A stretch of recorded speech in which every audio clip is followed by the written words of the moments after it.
Assalamualaikum warahmatullahi wabarakatuh. Perkenalkan, nama saya Aziza Oktavia Safitri dengan NPM 25190051, mata kuliah Dasar-Dasar Penjas dari kelas A2 semester 1 Prodi S1 Pendidikan Jasmani dengan dosen pengampu Eko Putra Utama J, MPD. Baiklah, saya akan mempresentasikan hasil rangkuman modul Dasar-Dasar Penjas. Bab 1, Pendidikan Jasmani di Sekolah Dasar. A. Pengertian pendidikan jasmani. Pendidikan jasmani adalah pendidikan melalui aktivitas jasmani atau gerak dengan berpartisipasi dalam aktivitas fisik siswa, dapat menguasai keterampilan dan pengetahuan, mengembangkan apresiasi estetis, mengembangkan keterampilan generik, serta nilai sikap yang positif, memperbaiki kondisi fisik untuk mencapai tujuan pendidikan jasmani. Pendidikan jasmani pada dasarnya merupakan bagian integral dari sistem pendidikan secara keseluruhan, bertujuan untuk mengembangkan aspek kesehatan kebugaran jasmani, keterampilan berpikir kritis, stabilitas emosional, dan lainnya. Pendidikan jasmani merupakan media mendorong perkembangan keterampilan motorik, kemampuan fisik, dan pengetahuan pendidikan jasmani juga. Menurut para ahli, yaitu Marsly Court, mengatakan bahwa pendidikan jasmani bertujuan untuk mengembangkan aspek fisikomotor dan kognitif dan efektif. Tujuan pendidikan jasmani, secara umum, tujuan pendidikan jasmani dapat diklarifikasikan ke dalam 4 kategori, yaitu fisik. Tujuan ini berhubungan dengan kemampuan melakukan aktivitas fisik yang melibatkan kekuatan fisik dari berbagai organ tubuh seseorang. Perkembangan gerak, tujuan untuk berhubungan dengan kemampuan untuk melakukan gerak secara efektif, efisien, halus, indah, dan sempurna. Pendidikan sekolah dasar. Pendidikan adalah upaya untuk mengembangkan potensi anak atau peserta didik ke arah pencapaian kedewasaan. Lanjut ke bab 2, proses pembelajaran. Proses pembelajaran juga dikatakan sebagai proses terpadu. Ini berarti proses yang menyangkut semua aspek fisik, sosial, emosional, intelektual, dan moral. Dapat terlibat secara aktif ketika kita mengajar itu sedang berlangsung. Faktor pendukung pembelajaran. 1. Pengertian belajar. Belajar adalah sebuah proses yang kompleks yang di dalamnya terkandung beberapa aspek-aspek tersebut adalah: 1. Bertambahnya jumlah pengetahuan. 2. Adanya kemampuan mengingat dan memproduksi. 3. Adanya penerapan pengetahuan. 4. Menyimpulkan makna. Dan 5. Adanya perubahan sebagai pribadi. B. Kesiapan guru untuk mengajar penjas di sekolah dasar. Konsep dasar mengajar adalah menyampaikan pengetahuan kepada anak didik sehingga pengajarannya bersifat teater-sentrik yang memegang posisi kunci dalam proses belajar mengajar di lapangan. Lanjut ke bab 3, kemampuan belajar gerak.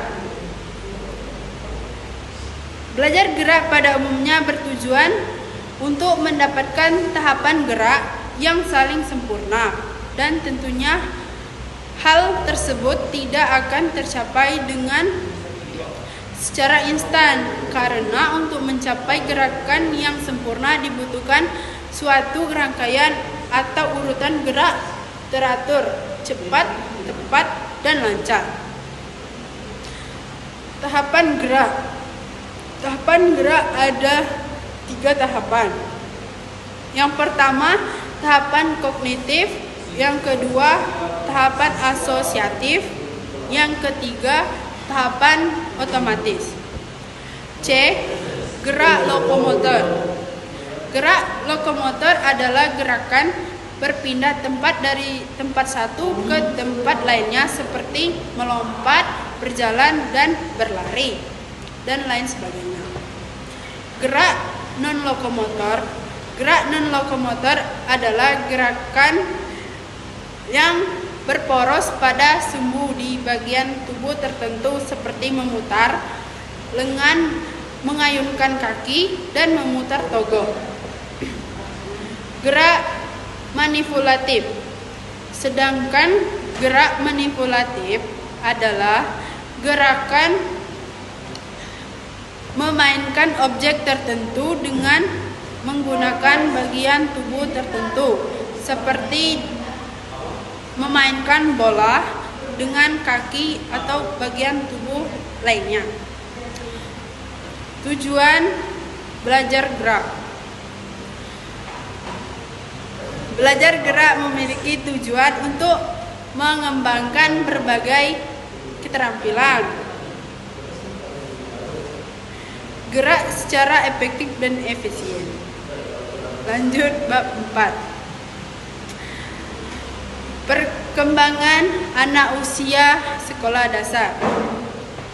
Dasar-dasar perkembangan anak.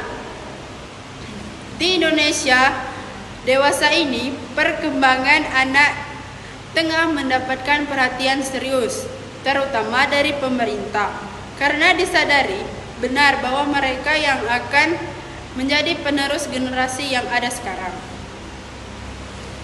B. Ciri khas anak usia SD. Ciri-ciri pada anak usia kelas rendah. Umur 6 tahun sampai 10 tahun. 1. Sikap tunduk kepada peraturan-peraturan permainan tradisional. 2. Adanya kecenderungan memuji diri sendiri. 3. Membandingkan dirinya dengan anak yang lainnya. 4. Kehidupannya adalah bermain. Ciri-ciri pada masa kelas tinggi. 1. Gemar membentuk kelompok sebaya untuk bermain. 2. Sangat realistis, rasa ingin tahu dan ingin belajar. 3. Minat dalam kehidupan praktis. C. Perkembangan anak usia SD dan implementasinya terhadap pendidikan. 1. Pembelajaran keterampilan fisik motorik yang diperlukan untuk permainan sehari-hari. 2. Membangun keutuhan sikap terhadap diri sendiri sebagai organisme yang sedang tumbuh. 3. Belajar bergaul dan bekerja dalam kelompok sebaya. 4. Mempelajari peran sosial sebagai pria dan wanita. 5. Pengembangan keterampilan dasar membaca, menulis, dan menghitung. 6. Pengembangan konsep-konsep yang perlu dalam kehidupan sehari-hari. 7. Pengembangan kata hati, moral, dan nilai-nilai. 8. Mencapai kemandirian pribadi. D. Perkembangan fisik. Perkembangan fisik intelektual anak usia 6 tahun sampai 12 tahun nampaknya cenderung lambat. Lanjut ke bab 5. Bimbingan di sekolah dasar. A. Konsep dasar bimbingan di sekolah. Jumhur dan mau mengatakan bahwa bimbingan adalah suatu proses pemberian bantuan yang terus-menerus dan sistematis kepada individu dalam memecahkan masalah yang dihadapinya agar tercapai kemampuan untuk dapat memahami dirinya. Sekian presentasi dari saya akhiri. Wabillahi taufiq wal hidayah. Wassalamualaikum warahmatullahi wabarakatuh.